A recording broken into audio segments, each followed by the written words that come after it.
ನನ್ನ ಹತ್ರ ಇಲ್ದಿರೋದು ಐರನ್ ಮೈ ಹತ್ರ ಏನಿದೆ? ನಾನು ಯಾಕೆ ಗೆಲ್ಲಕ್ಕಾಗ್ತಿಲ್ಲ? ನಾನು ಗೆಲ್ಬೇಕು. ಸೌಗಂಧಿ, ಸ್ವಲ್ಪ ನಿನ್ನ ಮನಸ್ಸನ್ನ ಸ್ಥಿಮಿತಕ್ಕೆ ತಗೋ. ಹಿರಣ್ಮೈ ಗೆದ್ಲು ಅಂತ ನೀನು ಹೀಗೆ ಹುಚ್ಚಿಯಾಗಿ ಆಡಿದ್ರೆ ಹೇಗೆ? ಬೇರೆಯವ್ರ ಸಂತೋಷ ನೋಡಿ ನೀನು ಸಂತೋಷ ಪಡಬೇಕು, ಅದು ಕಣೆ ದೊಡ್ಡ ಗುಣ. ಆದರೆ ಬೇರೆಯವ್ರ ಗೆಲುವು ನೋಡಿ ನೀನು ಹೀಗೆ ಕೊರಗೋದು ಒಳ್ಳೇದಲ್ಲ. ನೀನೀಗ ಕೆಟ್ಟ ಬುದ್ಧಿ ಬಿಡು, ನಿನಗೂ ಒಳ್ಳೇದಾಗುತ್ತೆ. ನಿನಗೂ ನಿಮ್ಮ ಅಪ್ಪಂಗೂ ಬುದ್ಧಿ ಹೇಳಿ ನನಗೆ ಸಾಕಾಗಿದೆ. ನನ್ನ ಮಾತನ್ನ ಮೀರಿ ನಿಮ್ಮ ಅಪ್ಪನ ಹತ್ರ ಮಂತ್ರ ತಂತ್ರ ಎಲ್ಲ ಕಲಿತು ಹಿರಣ್ಮೈನ್ ಗೆಲ್ತೀನಿ ಅಂತ ಹೋಗಿದ್ದೆ. ಕಡೆಗೆ ಏನಾಯ್ತು? ಅವಳೇ ಗೆದ್ಲು ತಾನೆ. ಇದು ಬೇಕಿತ್ತ ನಿನಗೆ? ನೀನು ಗೆಲ್ಲಬೇಕು ಅಂತಿದ್ದಿದ್ರೆ ನೀನು ಪೂರ್ತಿ ತಯಾರಿ ಮಾಡ್ಕೊಂಡು ಹೋಗ್ಬೇಕಾಗಿತ್ತು. ನಾನು ಅಲ್ಲಿ ಸುಮ್ಮನೆ ಹೋಗಿರ್ಲಿಲ್ಲ. ನಾನು ಹೋಗುವಾಗ ಸೌಗಂಧಿಕಾಗಿ ಹೋಗಿರ್ಲಿಲ್ಲ. ಆ ಹಿರಣ್ಮೈನ ಸೋಲಿಸ್ಬೇಕು ಅಂತ ಅಪ್ಪ ನನ್ನಲ್ಲಿ ನೀಲ ಸರಸ್ವತಿನ ಶಕ್ತಿ ತುಂಬಿಸಿ ಕಳಿಸಿದ್ರು. ಈ ಸ್ಫಟಿಕದ ಹಾರದೊಳಗಡೆ ಸೇರ್ಕೋ ತಾಯಿ, ಸೇರ್ಕೋ.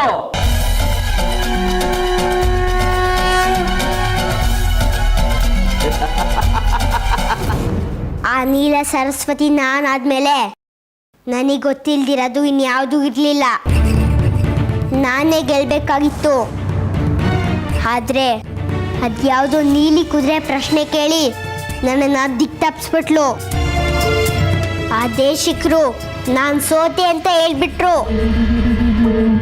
ಅವಾಗ ನನಗೆ ಎಷ್ಟು ಅವಮಾನ ಆಯಿತು ಗೊತ್ತಾ? ನಿನಗೆಲ್ಲ ಗೊತ್ತು ಅನ್ನೋ ಅಹಂ ಕಡೆ ಸೌಗಂಧಿ ನಿನಗೆ. ಅದೇ ನಿನ್ನನ್ನು ಈ ಪರಿಸ್ಥಿತಿಗೆ ತಂದು ನಿಲ್ಲಿಸ್ತಿರೋದು. ನೀನು ಏನು ತಪ್ಪು ಮಾಡ್ತಿದ್ಯಾ ಅಂತ ನಿನಗೆ ಗೊತ್ತಾಗ್ತಿಲ್ಲ. ನೀನು ಸಂಯಮದಲ್ಲಿ ಉತ್ತರ ಕೊಟ್ಟಿದ್ರೆ ನೀನೇ ಗೆಲ್ತಿದ್ದೆ. ಆದ್ರೆ ಈ ಅಹಂ ಇದ್ರೆ ಏನು ಮಾಡೋಕ್ಕಾಗಲ್ಲ. ಅಮ್ಮ, ನಿನಗೆ ನಾನ್ ಮಗ್ಳ ಅಥವಾ ಹಿರಣ್ಮೈನ? ಯಾವಾಗ್ಲೂ ಹಿರಣ್ಮೈನ ಹೊಗಳ್ತಾ ಇರ್ತೀಯಲ್ಲ. ಅವಳ ಹೊಗಳ್ತಿಲ್ಲ ಸೌಗಂಧಿ, ನಿನಗೆ ಬುದ್ಧಿ ಹೇಳ್ತಿದ್ದೀನಿ. ನೀನಿನ್ನ ಪುಟ್ಟ ಹುಡುಗಿ, ನೀನು ಕೆಟ್ಟೋಳು ಅಂತಲ್ಲ. ನಿನಗೆ ತಿಳುವಳಿಕೆ ಸಾಲದು. ನಿನಗೆ ಸಿಗದಿರೋ ಬಾಲಾಂಬಿಕೆ ಪಟ್ಟ ಆ ಹಿರಣ್ಮೈಗೆ ಸಿಕ್ಕಿದೆ ಅಂದ್ರೆ ಯಾಕೆ ಅನ್ನೋದನ್ನ ನೀನು ಯೋಚನೆ ಮಾಡಬೇಕು. ಅದನ್ನ ಬಿಟ್ಟು ಹೀಗೆ ಹುಚ್ಚಿಯಾಗಿ ಆಡೋದಲ್ಲ. ನೀನು ನಿಜವಾಗ್ಲೂ ಗುಣವಂತೆ ಆಗಿದ್ರೆ ಆ ಹಿರಣ್ಮೈಗೆ ಶುಭ ಹಾರೈಸ್ಬಿಟ್ಟು ಬರ್ತಿದ್ದೆ. ಆದ್ರೆ ನೀನು ಹಾಗಲ್ಲ. ನನಗೆ ಹೊಟ್ಟೆ ಉರಿತಿದೆ. ಇನ್ನಷ್ಟು ಸಿಟ್ಟು ತರಿಸ್ಬೇಡ. ನಿನಗೆ ನಾನು ಹೆಚ್ಚಲ್ಲ, ಆ ಹಿರಣ್ಮೈ ಹೆಚ್ಚಲ್ವಾ? ಹೀಗಾದ್ರೆ ನನ್ನ ಮೊದಲನೇ ಸ್ಥಾನಕ್ಕೆ ಹೇಗೆ ಬರಕ್ ಸಾಧ್ಯ? ಯಾಕೆ ಬರೋದಿಕ್ಕಾಗಲ್ಲ ಸೌಗಂಧಿ? ನೀನು ಮೊದಲನೇ ಸ್ಥಾನಕ್ಕೆ ಬರಬೇಕು ಅಂದ್ರೆ ಅದಕ್ಕೆ ತಕ್ಕನಾಗಿ ತಯಾರಿ ಮಾಡ್ಕೊಂಡು ಹೋಗ್ಬೇಕು. ಅದನ್ ಬಿಟ್ಟು ಮಂತ್ರ ತಂತ್ರದಿಂದ ಹಿರಣ್ಮೈನ್ ಗೆಲ್ತೀನಿ ಅಂದ್ರೆ ಅದು ಸಾಧ್ಯ ಇಲ್ಲ.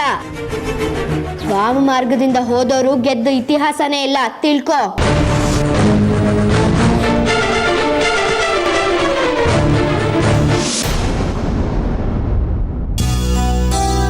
ಹಿರಣ್ಮಯಿ,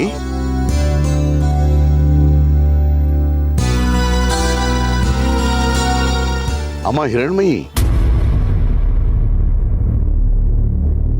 ಯಾಕಮ್ಮ? ಯಾವ ಲೋಕದಲ್ಲಿದ್ಯಾ?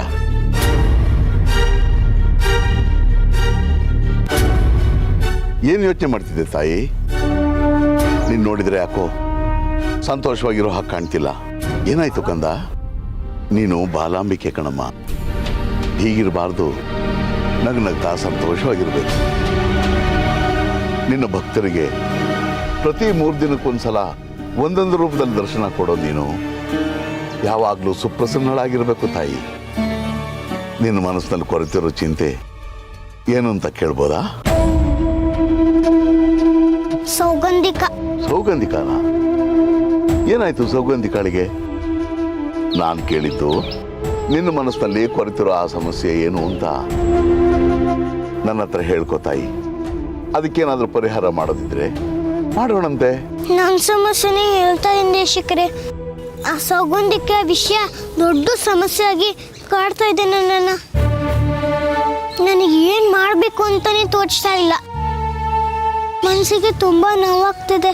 ಅದನ್ನ ಹೇಗೆ ಪರಿಹಾರ ಮಾಡಬೇಕು ಅಂತಾನೆ ತಿಳಿತಾ ಇಲ್ಲ. ಇದೇನ್ ತಾಯಿ, ಎಲ್ಲರ ಸಮಸ್ಯೆಯನ್ನ ಬಗೆಹರಿಸೋ ನೀನೇ ಸಮಸ್ಯೆಯಲ್ಲಿದ್ದೀನಿ ಅಂತಂದ್ರೆ ಉಳಿದವ್ರ ಪಾಡೇನು ಹೇಳು? ಸೌಗಂಧಿಕ ಸಮಸ್ಯೆ ಬಗೆಹರಿತಲ್ಲ. ಅವಳು ನೀಲ ಸರಸ್ವತಿಯಾಗಿ ಬಂದು ನಿನ್ನನ್ನು ಗೆಲ್ತೀನಿ ಅಂತಂದವಳು ಅವಳೇ ಸೋತ್ ಹೋದ್ಲಲ್ಲ. ಅಲ್ಲಿಗೆ ಅವಳ ಸಮಸ್ಯೆ ಮುಗೀತು. ಅವಳು ಬಾಲಾಂಬಿಕೆ ಆಗೋ ಪ್ರಯತ್ನನೂ ಮುಗೀತು. ಅಲ್ಲಿಗೆ ನಿಂದೇನ್ ತೊಂದರೆ ಅಂತ. ಅವಳು ಸೋತಿದ್ದೆ ನಂಗೆ ದೊಡ್ಡ ಸಮಸ್ಯೆ ಆಗಿದ್ದೆ ದೇಶಿಕ್ರೆ. ಅವಳು ಸೋತಿದ್ದೇ ಸಮಸ್ಯೆ ಆಯ್ತಾ? ಅದೇನಂತ ನಂಗೆ ಅರ್ಥ ಆಗ್ತಿಲ್ಲ. ಸ್ವಲ್ಪ ಬಿಡಿಸೇಳು ತಾಯಿ.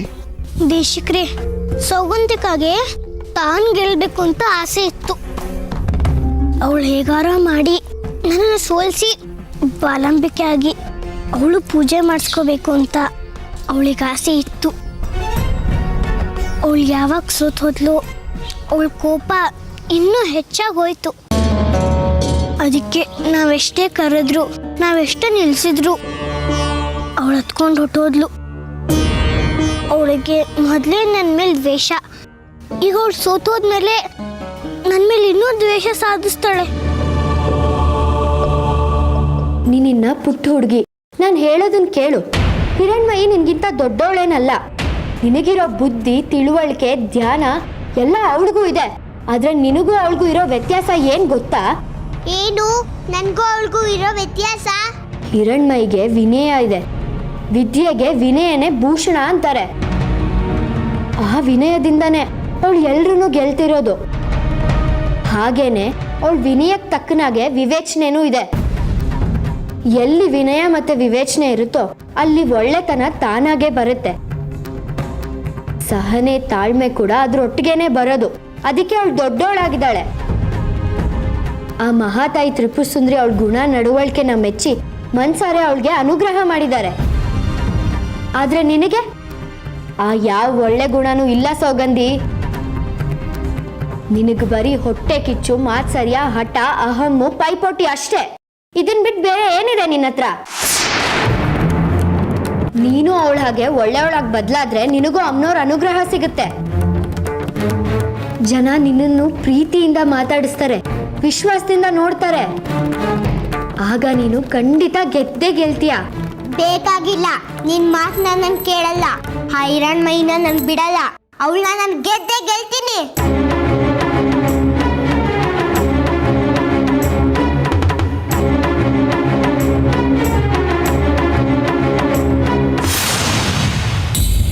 ಇಷ್ಟೊತ್ತಿಗೆ ಅಲ್ಲಿ ಏನ್ ನಡೀತಿದೆ ಅಂತಾನೆ ಗೊತ್ತಾಗ್ತಿಲ್ವಲ್ಲ. ಬಹುಶಃ ಆ ಹಿರಣ್ಮಯಿಗೆ ಬಾಲಾಂಬಿಕೆ ಪಟ್ಟದಿಂದ ಇಳಿಸಿ ನನ್ನ ಮಗಳನ್ನ ಬಾಲಾಂಬಿಕೆ ಪಟ್ಟದಲ್ಲಿ ಕೂರ್ಸಿರ್ತಾರೆ. ನನ್ನ ಮಗಳು ಈಗ ಬಾಲಾಂಬಿಕೆ. ಪಂಚಶಿರಿ ಬಾ, ನಿನ್ನೆ ಕಾಯ್ತಾ ಇದೆ. ಅಲ್ಲೇ ನಡೀತಿದೆ. ನನ್ನ ಮಗಳು ಎಲ್ಲ ಸ್ಪರ್ಧೆಲ್ಲೂ ಗೆದ್ಲು ತಾನೆ. ನನ್ನ ಮಗಳಿಗೆ ಪೂಜೆ ಪುನಸ್ಕಾರ ಎಲ್ಲ ಸರಿಯಾಗಿ ನಡೀತಿದೆ ತಾನೆ.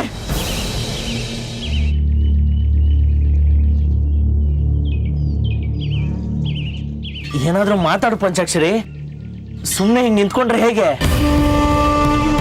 ನಿಮ್ಮ ಮಗಳು ತುಂಬಾ ಕ್ಲಿಷ್ಟಕರವಾದ ಪ್ರಶ್ನೆಗೆ ಸರಳವಾಗಿ ಉತ್ತರ ಕೊಟ್ಲು. ವಾ ವಾ ವಾ ವಾ, ನಾನು ಹೇಳಿರ್ಲಿಲ್ವಾ ನನ್ನ ಮಗಳು ಬಾಲಾಂಬಿಕೆ.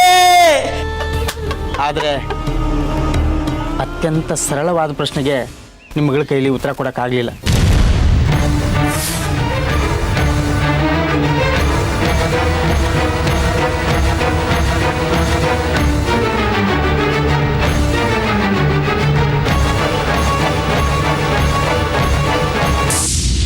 ಏನ್ ನಿನ್ ಮಾತಿನ ಅರ್ಥ? ಸರಳವಾದ ಪ್ರಶ್ನೆ ಅಂದ್ರೆ ಯಾವುದು ಪಂಚಾಕ್ಷರಿ? ಅತ್ಯಂತ ಸರಳವಾದ ಪ್ರಶ್ನೆ. ಅದಕ್ಕೆ ಉತ್ತರ ಹೇಳೋಕ್ಕಾಗಲಿಲ್ಲ ಅವಳ ಕೈಲಿ. ಹಾಗಾಗಿ ನಿಮ್ಮ ಮಗಳು ಸೋತೋದ್ಲು ಅಂತ ದೇಶಕರು ಘೋಷಣೆ ಮಾಡಿಬಿಟ್ರು. ಇಲ್ಲ ಇಲ್ಲ, ನನ್ನ ಮಗಳು ಸೋತಿಲ್ಲ. ಪಂಚಾಕ್ಷರಿ, ನೀನು ಸುಳ್ಳು ಹೇಳ್ತಿಲ್ಲ ತಾನೆ? ನನಗೆ ಸುಳ್ಳು ಹೇಳಿ ಏನಾಗಬೇಕಾಗಿದೆ? ಅಲ್ಲೇನು ನಡೀತೋ ಅದನ್ನೇ ಹೇಳ್ತಾ ಇದ್ದೀನಿ. ನಂಬಿದರೆ ನಂಬಿ, ಬಿಟ್ಟರೆ ಬಿಡಿ. ಆಗಿದ್ದ ಅವಮಾನನ ಅವಳ ಕೈಯಿಂದ ಸಹಿಸ್ಕೊಳಕ್ಕಾಗದೆ ನಿಮ್ಮ ಮಗಳು ಮನೆಗೆ ಓಡೋಗ್ಬಿಟ್ಲು. ಪಂಚಾಕ್ಷರಿ,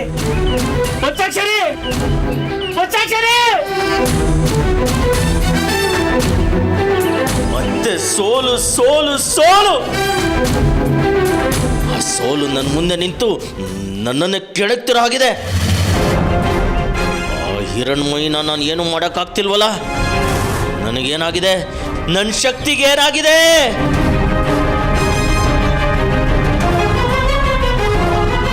ನಾನೇ ಬಾಲಂಬಿಕೆ ಸ್ಪರ್ಧೆಲಿ ಸೋತಿದ್ರೆ ಚೆನ್ನಾಗಿರ್ತಿತ್ತು ಅಂತ ಅನಿಸ್ತಿದೆ ದೇಶಿಕರೇ. ನಾನು ಗೆದ್ನಲ್ಲ ಅನ್ನೋ ಸಂತೋಷಕ್ಕಿಂತ ಅವಳು ಸೋತ್ ಹೋದ್ಲು ಅಂತಾನೆ ನಂಗೆ ಕಾಡ್ತಾ ಇದೆ. ಆದ್ರೂ ನಾನೇ ಸೋತ್ ಹೋಗೋಣ ಅಂತ ಪ್ರಯತ್ನ ಪಟ್ಟೆ. ಆದರೆ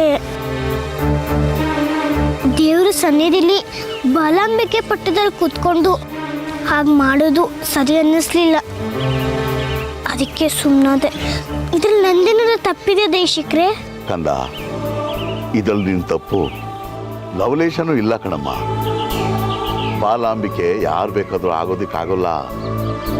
ಆ ಮಹಾತಾಯಿ ತ್ರಿಪುರ ಸುಂದರಿ ನನಗೆ ಯಾರು ಬಾಲಾಂಬಿಕೆ ಆಗಬೇಕೋ ಅವ್ರನ್ನೇ ಆಯ್ಕೆ ಮಾಡ್ಕೋತಾಳೆ. ಬಾಲಾಂಬಿಕೆ ಆಗೋದಕ್ಕೂ ಅರ್ಹತೆ ಯೋಗ್ಯತೆ ತುಂಬ ಮುಖ್ಯ ಆಗುತ್ತೆ.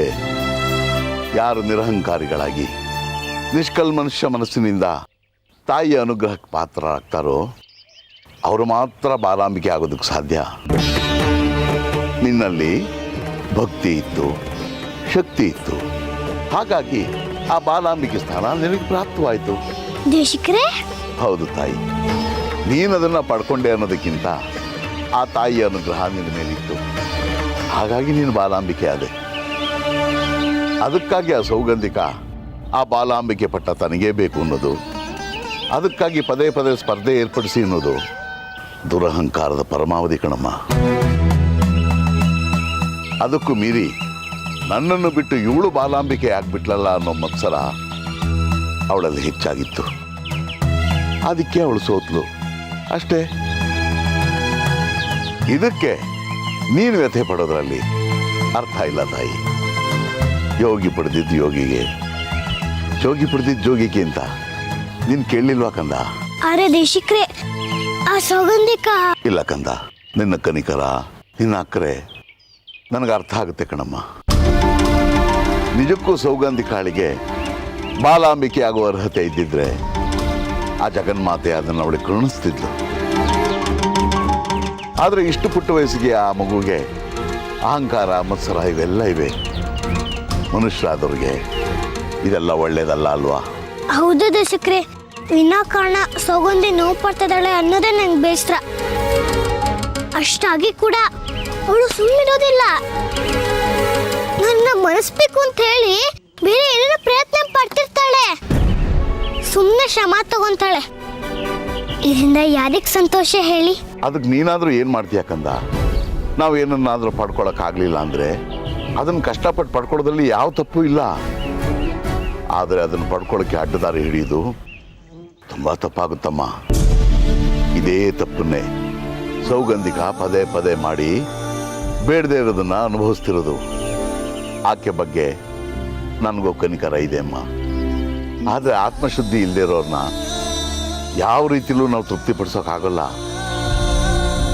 ಈಗ ಸೌಗಂಧಿಕ ಪರಿಸ್ಥಿತಿನೂ ಹಾಗೇ ಇದೆ. ಅವಳ ಆತ್ಮಶುದ್ಧಿಯನ್ನು ಪಡೆಯೋ ತನಕ ಅವಳ ಕೈಯಿಂದ ಏನೂ ಸಾಧ್ಯವಾಗೋದಿಲ್ಲ. ಆದರೆ ನೀನು ಮಾತ್ರ ಅವಳ ವಿಚಾರದಲ್ಲಿ ಕಂಗಾಲಾಗಬೇಡ ತಾಯಿ. ಇದು ನನ್ನ ಕೋರಿಕೆ. ಹೌದು ತಾಯಿ, ನಿನ್ನ ದರ್ಶನ ಭಾಗ್ಯಕ್ಕೋಸ್ಕರ ಅದೆಷ್ಟೋ ಜನ ಬಂದು ಹೋಗ್ತಿದ್ದಾರೆ. ನಿನ್ನ ಆಶೀರ್ವಾದ ಪಡೆಯೋದಕ್ಕೋಸ್ಕರ ಅದೆಷ್ಟೋ ಜನ ಹಂಬಲಿಸ್ತಿದ್ದಾರೆ. ತ್ರಿಪುರ ಸುಂದರಿ ಪ್ರತಿನಿಧಿಯಾಗಿ ನೀನು ಅವ್ರನ್ನೆಲ್ಲ ಸಲಹಬೇಕಣಮ್ಮ.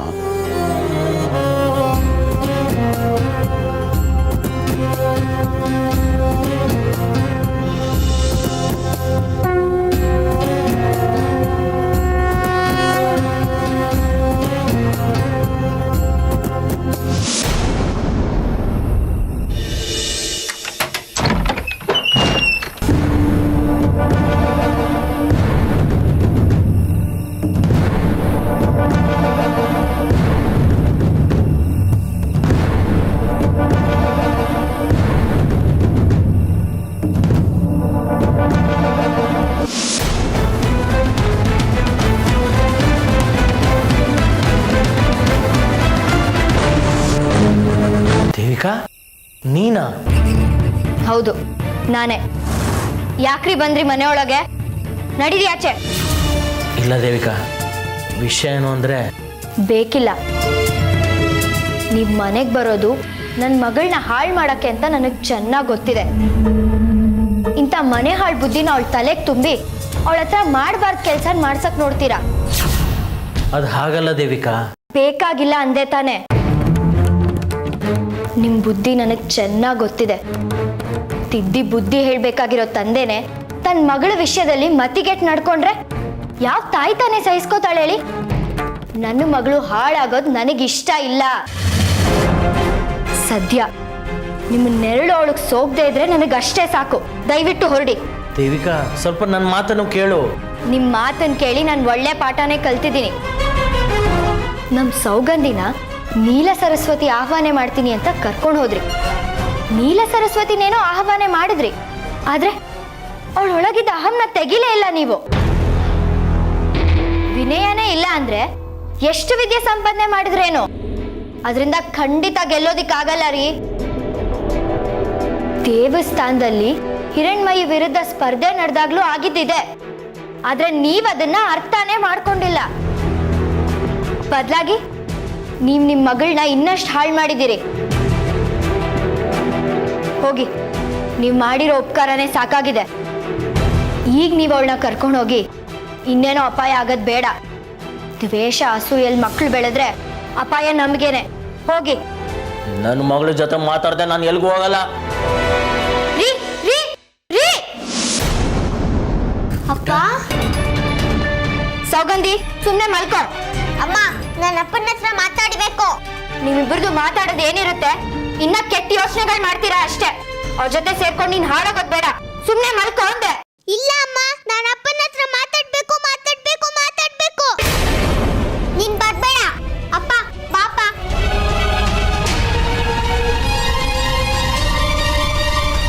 ಹೇಳಿಯಪ್ಪ, ಅದೇನು ಅಂತ.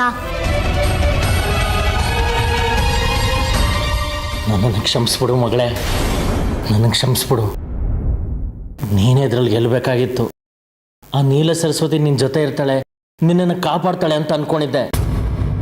ಆದರೆ ನೀಲ ಸರಸ್ವತಿನ ಆ ಹಿರಣ್ಮಯಿನ ಗೆಲ್ಲೋ ಥರ ಆಗ್ಬಿಡ್ತು.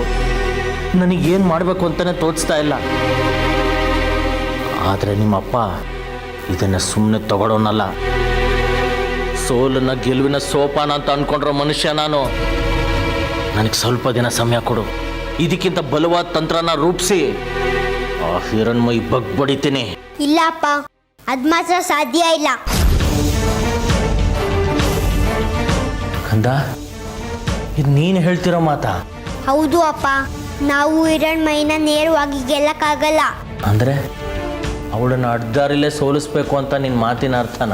ಹೌದು ಅಪ್ಪ, ನೇರವಾದ ದಾರಿಯಲ್ಲಿ ಆ ಹಿರಣ್ಮಯಿ ಸೋಲಲ್ಲ. ಅವಳಿಗೆ ಅಡ್ಡ ದಾರಿನೇ ಸರಿ. ಸರಿ ಮಗಳೇ, ಅದೇನು ಮಾಡಬೇಕು ಅಂತ ಅನ್ಕೊಂಡಿದ್ಯಾ? ಅದಕ್ಕೆ ನನಗೆ ನಿಮ್ಮ ಸಹಾಯ ಬೇಕು. ನಿಮಗೆ ಗೊತ್ತಿರೋ ಮಂತ್ರಶಕ್ತಿ ಎಲ್ಲ ನನಗೆ ದಾರಿ ಎರೀರಿ. ನಾನು ಆ ಮಂತ್ರಶಕ್ತಿನೆಲ್ಲ ಉಪಯೋಗಿಸ್ಕೊಂಡು ಆ ಹಿರಣ್ಮಯಿನ ಸುಲಭವಾಗಿ ಗೆಲ್ತೀನಿ.